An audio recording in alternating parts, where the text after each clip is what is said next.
जय श्री राम, सीताराम सीताराम। जय जय श्री राम, जय जय श्री राम, सीताराम सीताराम। जय जय श्री राम, जय जय श्री राम, सीताराम सीताराम। जय जय श्री राम, जय जय श्री राम, सीताराम सीताराम। जय जय श्री राम, जय जय श्री राम, सीताराम सीताराम। ओम हनुमान नमः, अंजनी सुत नमः, वायुपुत्र नमः, महाबल नमः, राम श्रेष्ठ नमः, फाल्गुन सखा नमः, पिंगाक्ष नमः, अमित विक्रम नमः, उदधिक्रमण नमः, सीता शोक विनाशन नमः, 10 ग्रीवदर्पः नमः, लक्ष्मण प्राणदाता नमः। जय श्री राम दूत अंजनी के पुत्र महाबली महावीर संकट मोचन दुख भंजन केसरी नंदन वानराधीश श्री राम दूत की जय हो जय हो जय हो जय हो जय हो। नमो नमः नमो नमः नमो नमः। साधु साधु साधु साधु नमस्कार। नाहि प्रस्मे ममापनुदानम याचो कुमारक्षणमिद्राणम अवं भूमावश्य प्रदन्नमद्दः राज्य स्वर्णपेक्षदेवत्यम वसुदेव सुतम देवम कंस चाडूरमर्दनम देवकी परमानंदनम कृष्णम वंदे जगद्गुरुम। हिम भूमो श्रुतम अस्पतनम राज्यम चासुराणम अधिपत्यम अवव्यापी इंद्राणम उच्छोत्सम मम यथा शोकम अपरधुतानना प्रोशिष्यमि। अर्जुन सोचते हैं कि भगवान ऐसा समझते होंगे कि अर्जुन युद्ध करेगा तो उसकी विजय होगी और विजय होने पर उसको राज्य मिल जाएगा, जिससे उसके चिंता शोक मिट जाएंगे और संतोष हो जाएगा। परंतु शोक के कारण ऐसा मेरी ऐसी दशा हो गई है कि विजय होने पर भी मेरा शोक दूर हो जाए, ऐसी बात मैं नहीं देखता। अवप्पा भूमावश्य प्रतन्मर्दः राज्यम, अगर मेरे को धन धान्य संपन्न और निष्कंटक राज्य मिल जाए, अर्थात जिस राज्य में प्रजा खूब सुखी हो, प्रजा के पास खूब धन धान्य हो, किसी चीज की कमी ना हो और राज्य में कोई वैरी भी ना हो, ऐसा राज्य मिल जाए तो भी मेरा शोक दूर नहीं हो सकता। सुरापि चधीरतप्यम, इस पृथ्वी में तुच्छ भोग वाले राज्य की तो बात ही क्या, इंद्र का दिव्य भोग वाला राज्य भी मिल जाए तो भी मेरा शोक जलन चिंता दूर नहीं हो सकती। अर्जुन ने पहले अध्याय में यह बात कही थी कि मैं ना विजय चाहता हूं, ना राज्य चाहता हूं और ना सुख ही चाहता हूं, क्योंकि उस राज्य से क्या होगा, उन भोगों से क्या होगा और उस जीने से क्या होगा जिनके लिए हम राज्य भोग एवं सुख चाहते हैं, वे ही मरने के लिए सामने खड़े हैं। पहले अध्याय का 20वां 30वां श्लोक। यहाँ अर्जुन कहते हैं कि पृथ्वी धन धान्य संपन्न निष्कंटक राज्य मिल जाए तथा देवताओं का अधिपत्य मिल जाए तो भी मेरा शोक दूर नहीं हो सकता, मैं उनसे सुखी नहीं हो सकता। वहां पहले अध्याय के 32वें 33वें श्लोक में तो कौटुंबिक ममता की वृत्ति ज्यादा होने से अर्जुन की युद्ध से उपरति हुई है, पर यहाँ उनकी जो उपरति हो रही है वह अपने कल्याण की वृत्ति पैदा होने से हो रही। अंत वहां की उपरति और यहाँ की उपरति में बहुत अंतर है। ना ही प्रपश्यामि मनापनुधादो कामु शोषण मिद्रियाणम, जब कुटुंबियों को मरने की आशंका से ही मेरे को इतना शोक हो रहा है, तब उनके मरने पर मेरे को कितना शोक होगा। अगर मेरे को राज्य के लिए ही शोक होता तो वह राज्य के मिलने से मिट जाता, परंतु कुटुंब के नाश की आकांक्षा से होने वाला शोक राज्य के मिलने से कैसे मिटेगा।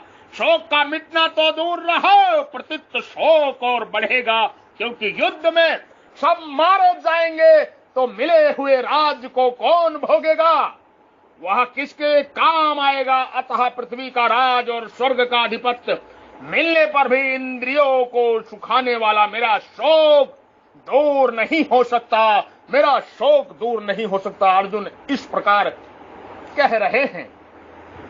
प्रकृति पदार्थों के प्राप्त होने पर ही मेरा शोक दूर हो जाए, यह मैं नहीं देखता। ऐसा कहने के बाद अर्जुन क्या किया, इसका वर्णन संजय आगे के श्लोक में करेंगे। एक मुक्तवा ऋषिकेश गुडाकेश प्रणतपः नायतत्सहयति गोविंद मुक्तवा तृष्णे भू बभुवः प्रतंप एवं उक्तवा गुडाकेश ऋषिकेश गोविंदम नायतृष्णः का उक्तवा तृष्णम बभूव। हे शत्रु तापन धृतराष्ट्र, ऐसा कहकर निद्रा को जीतने वाले अर्जुन अंतर्यामी भगवान गोविंद से मैं युद्ध नहीं करूंगा ऐसा साफ साफ कहकर चुप हो गए। एक मुक्तवा ऋषिकेशम बभुवः, अर्जुन अपना और भगवान का दोनों पक्ष सामने रखकर उन पर विचार किया, तो अंत में वे इसी निर्णय पर पहुंचे कि युद्ध करने से तो अधिक से अधिक राज्य प्राप्त हो जाएगा, मान हो जाएगा, संसार में यश हो जाएगा, परंतु मेरे हृदय में जो शोक है, चिंता है, दुख है, वे दूर नहीं होंगे। अतः अर्जुन को युद्ध न करना ही ठीक मालूम दिया है। यद्यपि अर्जुन भगवान की बात का आदर करते हैं और उसको मानना भी चाहते हैं, परंतु उनके भीतर युद्ध करने की बात ठीक ठीक जच नहीं रही है। इसलिए अर्जुन अपने भीतर जची हुई बात को ही यहाँ स्पष्ट रूप से साफ साफ कह देते हैं कि मैं युद्ध नहीं करूंगा। इस प्रकार जब अपनी बात, अपना निर्णय भगवान साफ साफ कह दिया, तब भगवान से कहने के लिए और कोई बात बाकी नहीं रही। अंत में चुप हो जाते हैं, अंत में अर्जुन चुप हो जाते हैं। जब अर्जुन ने युद्ध करने के लिए साफ साफ मना कर दिया, तब उसके बाद क्या हुआ, इसके संजय आगे के श्लोक में बताते हैं। तमुवाच ऋषिकेश प्रहसन्नो भारतः सैन्योरुभयो मध्ये विषीदन्तमिदं वचः। भारत उभयो सैन्यो मध्ये विषीदन्तं तमः प्रसंजयो ऋषिकेश इदं वच उवाच। हे भरत वंशोदो धृतराष्ट्र, दोनों सेनाओं के मध्य में विषाद करते हुए उस अर्जुन के प्रति हंसते हुए से भगवान ऋषिकेश आगे कहने जाने वाले वचन बोले। तमुवाच ऋषिकेश विषीदन्तमिदं वचः। अर्जुन ने बड़ी स्थूरता और उत्साह पूर्वक योद्धाओं को देखने के लिए भगवान से दोनों सेनाओं के बीच में रथ खड़ा करने के लिए कहा।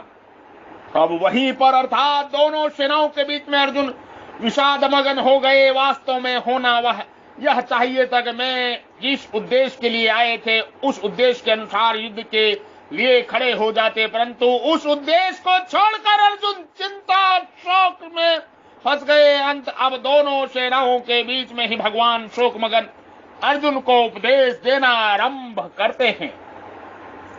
प्रहसन्नवः, विशेषता से हंसी हुए की तरह का तात्पर्य है कि अर्जुन के भाव बदलने को देखकर, अर्थात पहले जो युद्ध करने का भाव था अब वह विषाद में बदल गया, इसको देखकर भगवान को हंसी आ गई। दूसरी बात, अर्जुन ने पहले दूसरे अध्याय के 7वें श्लोक में कहा था कि मैं आपके शरण हूं, मेरे को शिक्षा दीजिए, अर्थात मैं युद्ध करूं या ना करूं, मेरे को क्या करना चाहिए इसकी शिक्षा दीजिए। परंतु यहाँ मेरे कुछ बोले बिना अपनी तरफ से ही निश्चय कर लिया कि मैं युद्ध नहीं करूंगा, या देखकर भगवान हंसी आ गई। कारण की शरणागत होने पर मैं क्या करूं और क्या नहीं करूं आदि कुछ भी सोचने का अधिकार नहीं रहता। उसको तो इतना ही अधिकार रहता है कि शरण जो काम कहता है वही काम करे। अर्जुन भगवान के शरण होने के बाद मैं युद्ध नहीं करूंगा ऐसा कहकर एक तरह से शरणागत होने से हट गई। इस बात को लेकर भगवान को हंसी आ गई एवं तत्पर जोर से हंसी आने पर भी भगवान मुस्कुराते हुए ही बोले। जब अर्जुन ने यह कह दिया कि मैं युद्ध नहीं करूंगा, तब भगवान को यही कह देना चाहिए था कि जैसा तेरी मर्जी आए वैसा कर, यथेच्छसि तथा कुरु। परंतु भगवान ने यहाँ समझा कि मनुष्य जब चिंता शोक से विकल हो जाता है तब वह अपने कर्तव्य निर्णय ना कर सकने में कारण कभी कुछ बोल उठता है। यही दशा अर्जुन की हो रही है। अंत भगवान के हृदय में अर्जुन के प्रति अत्यधिक स्नेह होने के कारण कृपालुता उमड़ पड़ी। कारण कि भगवान साधक के वचनों की तरफ ध्यान न देकर उसके भाव की तरफ देखते हैं। इसलिए भगवान अर्जुन के मैं युद्ध नहीं करूंगा इस वचन की तरफ ना ध्यान देकर आगे के श्लोक में उपदेश आरंभ करते हैं। जो वचन मात्र से भी भगवान शरण हो जाता है, जो वचन मात्र से भी प्रभु के शरण हो जाता है, भगवान उसको स्वीकार कर लेते हैं। भगवान के हृदय में प्राणियों के प्रति कितनी दयालुता है।